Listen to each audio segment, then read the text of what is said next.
다양한 정보와 감동이 있습니다. 안녕하세요. TV 이웃 다정다감입니다. 나이가 들수록 우리 몸 이곳저곳에서 노화가 진행되는데요.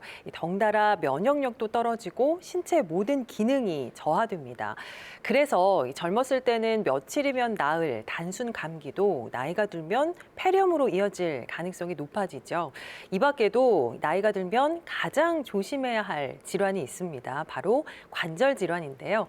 요즘처럼 추운 겨울철에 빙판길에서 잘못 넘어지거나 또 침대나 의자에서 낙상할 경우에 고관절 골절이 발생할 수 있고요. 이게 합병증으로 이어지면 또 사망에 이를 수도 있다고 합니다.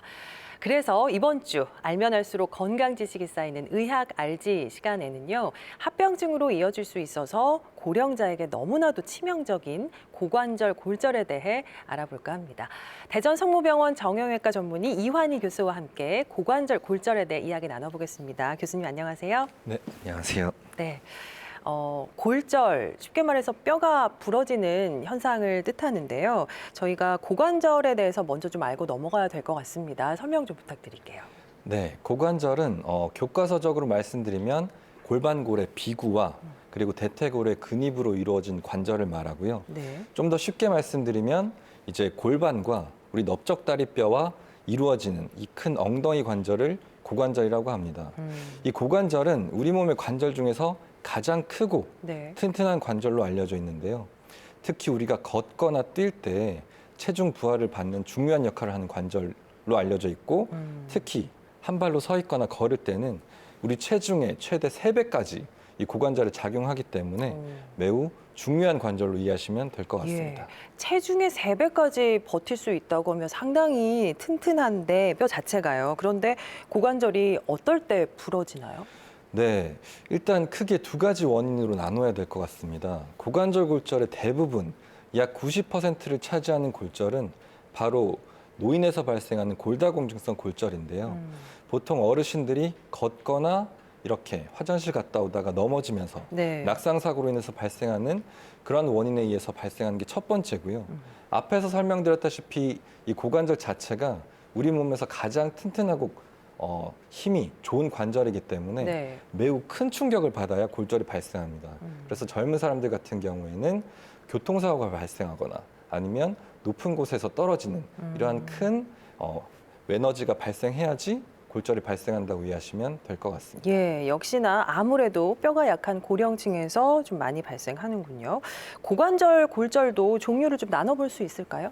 네, 비구골절, 그리고 위에서부터 대퇴골 골두골절, 그리고 대퇴골 경부골절, 그 아래로 전자간, 그리고 전자하부골절로 나눌 수 있겠는데요.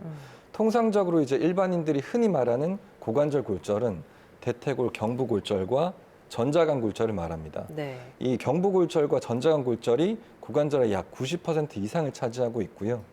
특히 전자간 골절 같은 경우는 경부골절보다 호발 연령이 높고 80세 이상의 어르신이나 전신 컨디션이 안 좋은 이런 환자분들한테 많이 발생하기 때문에 경부골절에 비해서 사망률도 높고 그리고 예후도 안 좋은 것으로 많이 알려져 있습니다. 네.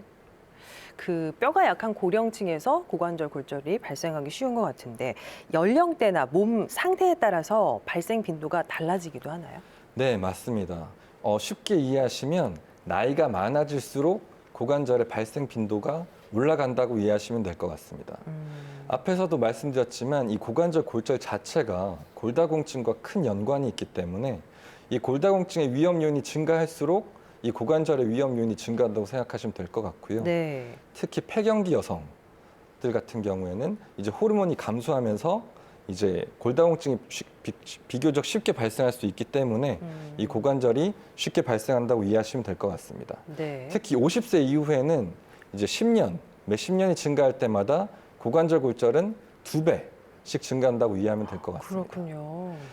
특히 여러분들도 잘 주변에서 많이 보시겠지만 50대, 60대 같은 경우는 넘어질 때 이제 손목을 짚잖아요. 네. 이렇게 손목을 짚기 때문에 손목이 주로 부러지는 반면에 이제 70대, 80대로 넘어갈수록 어르신들 같은 경우는 이제 아무래도 젊은 사람들보다는 반사신경도 떨어지고 그리고 이제 근육력도 약하기 때문에 넘어질 때 이렇게 손목을 짚지 못하고 체중이 그대로 이 예. 고관절, 엉덩이 관절로 가기 때문에 이렇게 나이가 많을수록 고관절 부러질 확률이 증가한다고 이해하시면 될 것 같습니다. 예.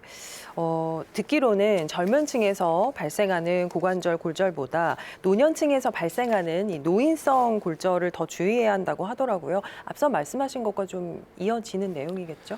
그렇죠. 노인성 골절이 이제 다른 말로 하면 골다공증성 골절이고요. 이 노인성 골절은 크게 척추 골절, 손목 골절, 그리고 저희가 지금 오늘 주제로 얘기하고 있는 고관절 골절로 나눌 수 있습니다. 네. 척추 골절을 예로 들면 우리 몸에 이제 척추뼈가 매우 많이 여러 개 있잖아요. 네네. 이 척추뼈가 이제 하나라도 부러지게 되면 또 다른 척추뼈가 부러질 확률이 3배에서 많게는 23배까지 증가한다고 알려져 있고요. 고관절 같은 경우도 한쪽 고관절이 부러졌을 때 반대쪽 고관절이 부러질 확률이 동일 연령대 일반 환자들에 비해서 많게는 3배 이상 증가한다고 알려져 있기 때문에 이 최초에 발생하는 이 노인성 골절을 예방하는 것이 매우 중요하다고 할 수 있겠습니다. 네. 그 뼈가 부러졌을 뿐인데 이게 사망으로까지도 이어질 수 있다고요. 네, 맞습니다. 사실 고관절 골절과 관련해서 국내 연구 데이터가 있는데 고관절 골절이 발생하고 1년 내 환자가 사망할 확률이 15%, 2년 내에는 25%, 그리고 5년 내에는 45%로 보고되고 있습니다. 이게 사실 웬만한 어지간한 암보다는 사망률이 훨씬 높은 수준이고요. 그러네요. 네. 그리고 수술을 시행하지 않았을 경우에는 1년 내 사망률이 50%까지 올라갑니다. 이렇게 사망률이 높은 이유에는 여러 가지 사실 이유가 있습니다. 첫째로 고관절 골절이 발생하는 환자군의 연령대가 일단 기본적으로 높고요. 그리고 전신 컨디션이 안 좋은 분들에서 이 고관절 골절이 많이 발생하기 때문에 이렇게 사망률이 높은 첫 번째 이유가 되겠습니다. 네. 또 두 번째는 앞에서도 말씀드렸지만 이 고관절이 굉장히 튼튼한 관절이거든요. 튼튼한 관절인 만큼 한 번 골절이 발생하면 뼈가 붙는 데까지 시간이 굉장히 오래 걸립니다. 특히 대퇴골 경부 같은 경우는 다른 뼈에 비해서 이 피질골이 두껍고 네. 뼈를 잘 붙여주는 해면골이 얇기 때문에 뼈가 한번 부러지게 되면 뼈가 붓기까지 시간이 오래 걸립니다. 회복이 좀 어려운 거군요. 맞습니다. 예. 회복이 오래 걸리기 때문에 아무래도 환자분이 침대에 오래 누워있는 시간이 길어지게 되고 침대에 오래 누워있게 되면 우리 몸에 이제 신진대사나 면역력 저하가 일어나게 되고 그렇죠. 그에 따라서 폐렴과 그리고 욕창 그리고 같은 합병증들이 발생할 확률이 높아지기 때문에 결국 사망으로 이어질 수 있는 무서운 질환으로 이해하시면 될 것 같습니다. 예, 이제 골절로 시작한 합병증 때문에 사망으로까지 이어질 수 있다고 하니까 좀 조심을 해야 될 것 같습니다. 특히 노인분들께서 골절상을 입으신다면 그저 뼈가 부러진 걸로 단순하게 생각하고 넘어가면 안 될 것 같습니다. 자, 앞서서 고관절 골절 발생의 원인 중에 하나로 골다공증도 말씀을 해주셨는데요. 그래서 저희가 골다공증에 대해서도 한번 짚고 넘어가 볼까 합니다. 자, 교수님, 골다공증은 어떤 질환인가요? 먼저 쉽게 한마디로 말씀드리면 뼈가 부러지기 쉬운 상태라고 이해하시면 될 것 같습니다. 이제 우리가 나이가 들면 이제 신체 대사가 바뀌게 되면서 결과적으로 골 양이 감소하고 그에 따라서 뼈 내의 질적인 변화로 인해서 골밀도라든지 골 강도가 감소하게 돼서 결과적으로 골절로 이어질 수 있는데요. 이렇게 골절로 이어지기 쉬운 상태를 골다공증이라고 이해하시면 될 것 같습니다.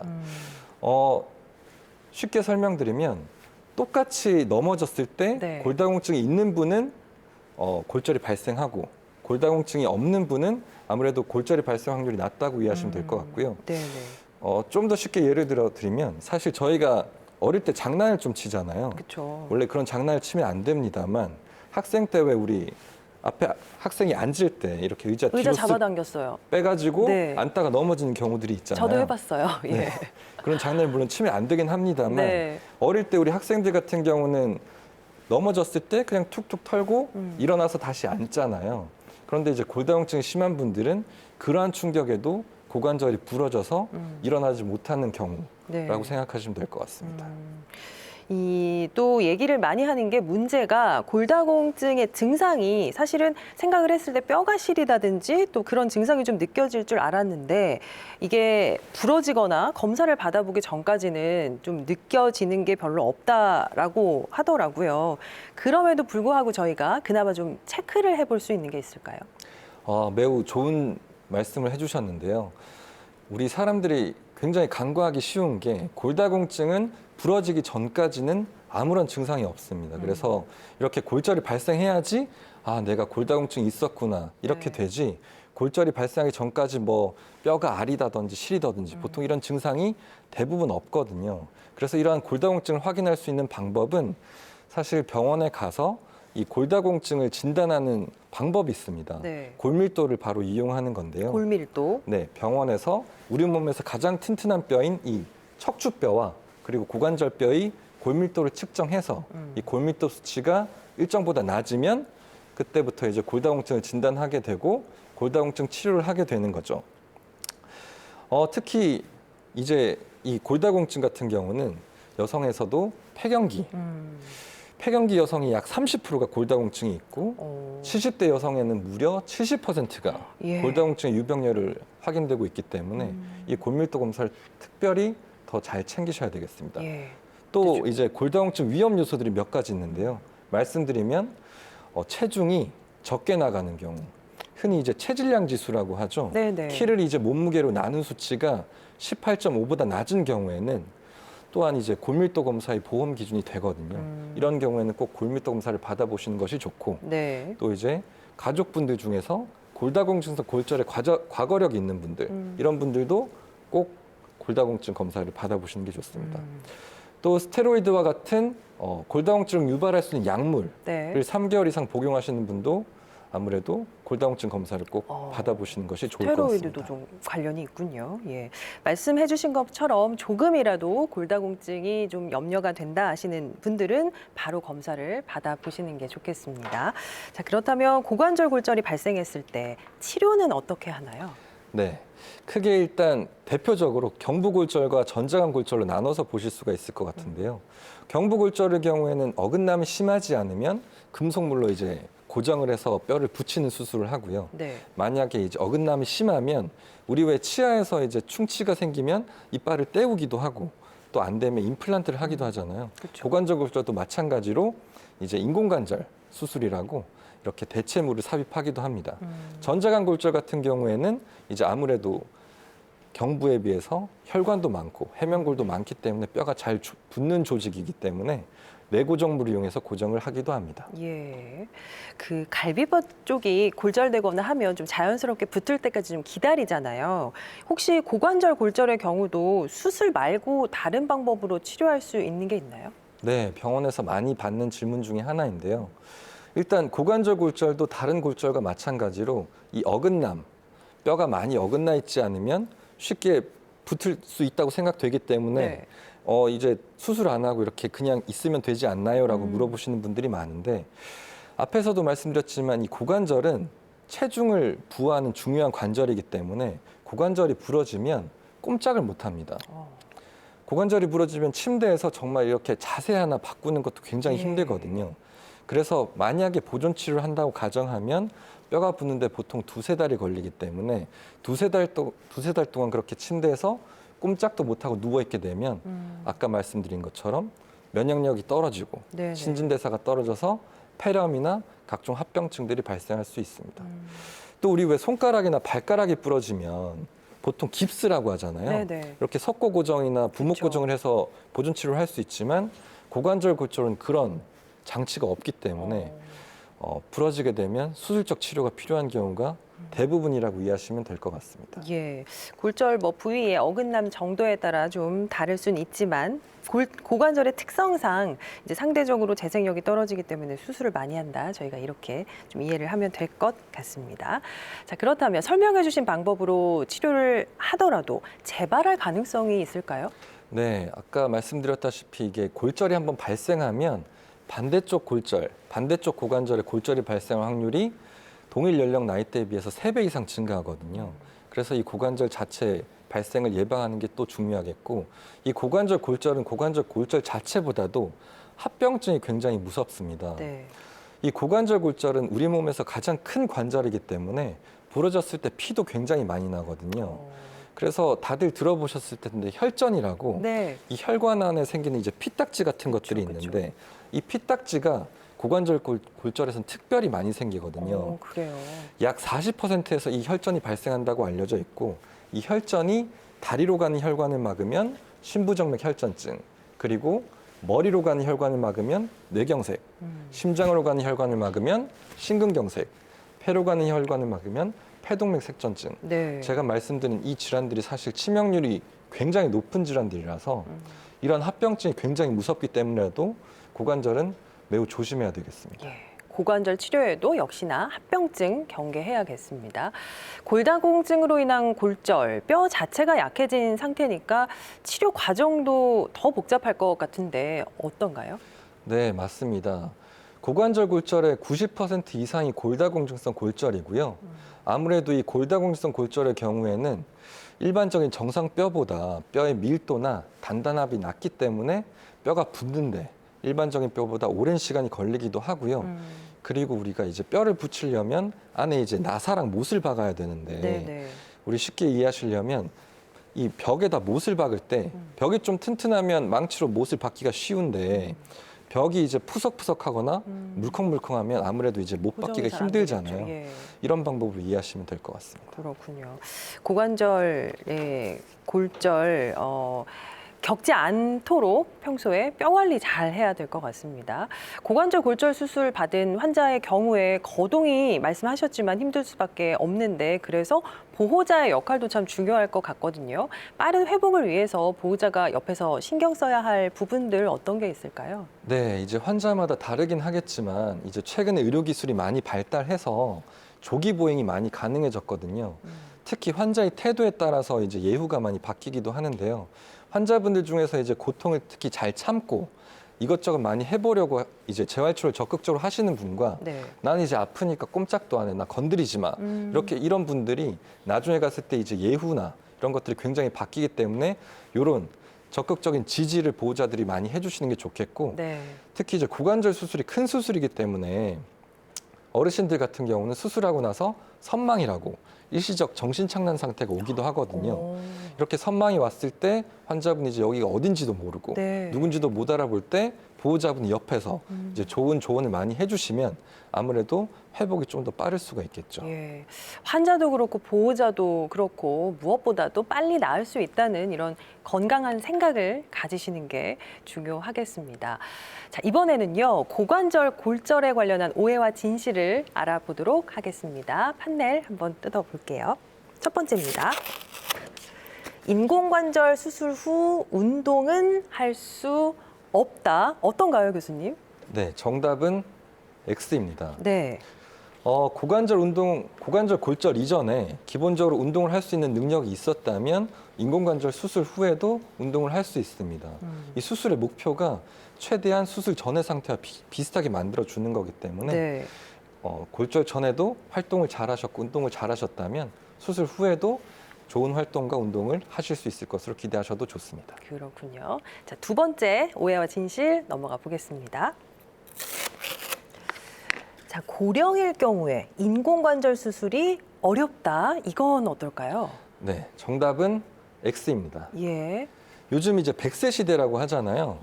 제가 인공관절 수술을 제일 연령대가 높았던 분이 이제 104세 할머니셨는데 수술을 하신 거예요? 네네네. 예. 그 할머니 같은 경우는 사실 80대 여타 할머니보다 건강 상태가 좋을 정도로 건강 상태가 좋으셨습니다. 이게 네. 실제 나이보다도 생물학적 나이라고 하죠. 이 생물학적 나이가 더 중요하기 때문에 나이가 절대적인 수술에 적응증이나 비적응증이 될 수는 없다고 이해하시면 될 것 같습니다. 그렇군요. 그러니까 나이가 많아도 몸 상태가 기본적으로 건강하다면 수술에는 큰 무리가 없다라고 이해하면 될 것 같습니다. 자, 이제 마지막 오해와 진실 보겠습니다. 바닥 생활은 고관절 약화의 지름길이다. 예. 요즘 많이 바뀌긴 했지만 사실 우리 전통 이제 문화가 좌식 생활이잖아요. 괜찮지 않을까요? 정답은 안타깝게도 지름길이 맞습니다. 아, 어떡하죠? 물론 이제 지름길까지는 아니지만 네. 양반 다리 자체가 오래 하고 있으면 고관절 근력을 약화시키는 행동이 맞기 때문에 양반 다리는 지양하는 것이 맞고요. 예, 무릎에 안 좋다는 얘기는 많이 들었거든요. 고관절에도 좋지 않군요. 맞습니다. 특히 이제 앉았다가 일어날 때 좌식 생활하면 무릎에 부하가 많이 가기 때문에 네. 안 좋은 것으로 알고 계시면 될 것 같고요. 정형외과적으로는 바닥 생활보다는 아무래도 이제 의자에 앉아서 생활하는 것을 많이 추천하고 있습니다. 네, 바닥에 앉는 것보다 의자 생활을 하는 게 고관절이 안 좋은 분들께는 더 좋다는 거 알아두시면 좋겠습니다. 자, 오늘도 많은 분들께서 궁금증이 담긴 사연을 보내주셨거든요. 제가 한번 함께 읽어보도록 하겠습니다. 외할아버지께서 넘어지셔서 고관절 골절로 입원을 하셨습니다. 그런데 89세의 연세와 고혈압, 당뇨로 약을 드시고 계시고 또 폐기능이 50% 정도로 낮기 때문에 수술하시다가 돌아가실 위험이 높고 또 수술이 성공하더라도 회복 기간 동안 또 힘들고 폐렴 등으로 인한 합병증으로 위험할 수 있다고 하네요.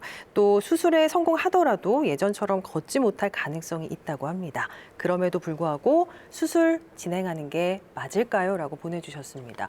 고관절 골절로 입원을 하셨지만 연세와 몸 건강 때문에 수술을 고민하고 계신 것 같아요. 이런 경우는 어떻게 하는 게 좋을까요? 네, 사실 제가 이제 병원에서 고관절 수술을 하면서 환자 보호자분들께 제일 많이 듣는 질문 중에 하나인데요. 환자분 상태에 따라서 다르긴 합니다. 환자분이 고관절 골절 이전에 침대에서 누워 계시고 거동을 못 하시는 분이라면 수술하지 않는 것을 고려해 볼 수도 있겠는데요. 네. 환자분이 조금이라도 움직이셨고 화장실을 갈 정도의 활동력이 있으셨다면 수술하는 것을 저는 강력하게 추천하거든요. 앞에서도 말씀드렸지만 수술하지 않았을 때와 수술했을 때의 사망률 자체도 차이가 많이 나고 예. 일단 고관절 골절은 부러지면 꼼짝도 못하는 질환이기 때문에 빨리 수술을 해서 조금이라도 빨리 움직이게 해드리는 것이 환자분에게 좋은 것으로 기억하시면 될 것 같습니다. 현재 건강도 중요하지만 앞을 내다봐서라도 수술을 하는 게 어르신에게 조금 더 좋겠다라는 말씀해 주셨습니다. 고관절 골절 우리가 이제 겪지 않는 게 가장 좋으니까요. 예방할 수 있는 방법은 어떤 게 있을까요? 먼저 일단 고관절 골절은 골다공증과 이제 뗄래야 뗄 수 없는 관계니까 고관절 골절을 예방하는 것이 바로 골다공증을 예방하는 것과 같은 길이라고 이해하시면 될 것 같습니다. 네. 앞에서 말씀드렸던 것처럼 이제 골다공증의 주요 위험 요소가 되는 폐경기 여성분들은 꼭 골밀도 검사를 확인해서 내가 골다공증이 있는 것을 확인하는 것이 좋겠고요. 네.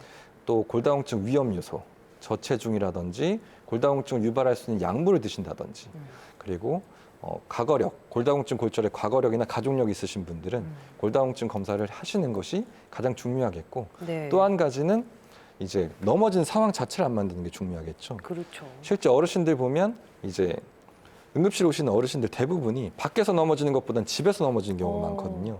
집에서 넘어질 때 특히 밤에 화장실 가다 넘어지는 네, 경우가 네. 많기 때문에 화장실에서 넘어지지 않게 실내에 이제 미끄럼 방지 매트나 욕실이나 이런 쪽에 이제 손잡이 잡아서 넘어지지 않도록 이런 상황을 만들어주는 것이 중요하겠습니다. 예, 특히 어르신들의 경우 좀 넘어지지 않는 거 그리고 골다공증 예방하는 게 고관절 골절 예방의 첫 번째 단계라는 말씀해 주셨습니다. 자, 그렇다면요. 뼈에 좋은 음식 섭취해 주는 거 이것도 좀 도움이 될까요? 그럼요. 사실 칼슘과 비타민 D가 이제 뼈에 직접적인 영향을 주는 주요 영양소인데요. 칼슘 같은 경우는 사실 성인 남성은 800mg, 그리고 성인 여성, 갱년기적 여성은 1000mg, 갱년기를 지나면 1500mg의 칼슘 섭취를 권장하고 있고요. 우리가 하루 삼시세끼 영양을 잘 섭취했을 때 이거는 500g 정도는 보통 섭취할 수 있고 또 이제 우유 한 컵에 300mg이니까 이게 음식물로 섭취 잘 못하는 경우는 실제로 영양제를 통해서 섭취를 권장하기도 합니다. 또 비타민 D 같은 경우는 하루에 이제 800단위 이상이 필요한데요. 네. 햇볕이 강한 오전 10시부터 오후 3시에 일주일에 3번 30분간 산책하는 것이 가장 도움이 되긴 하는데 네. 마찬가지로 현실적으로 어려울 경우에는 보충제를 활용해서 섭취를 권장하고 있습니다. 예, 햇볕이 좋을 때 좀 느긋하게 산책하시고 그렇지 않을 때는 좀 보충제를 활용해 보시면 좋겠습니다. 자, 오늘 이완희 교수님과 함께 고관절 골절에 대해서 알아봤는데요. 남녀노소 상관없이 골다공증을 우선 예방하고 또 넘어지거나 낙상하지 않게 항상 주의하셔야겠습니다. 자, 교수님 오늘 나와주셔서 고맙습니다. 네. 네, 다음 주 이 시간 의학 알지에서는요, 소아 청소년기 두통에 대해서 알아보도록 하겠습니다. 궁금하신 점 있으신 분들은요, 다정다감 홈페이지 시청자 게시판에 올려주시거나 또 아래 번호로 연락 주시면 저희가 궁금했던 부분 시원하게 답변해 드리도록 하겠습니다. 오늘 저희가 준비한 소식은 여기까지입니다. 편안한 저녁 보내세요. 고맙습니다.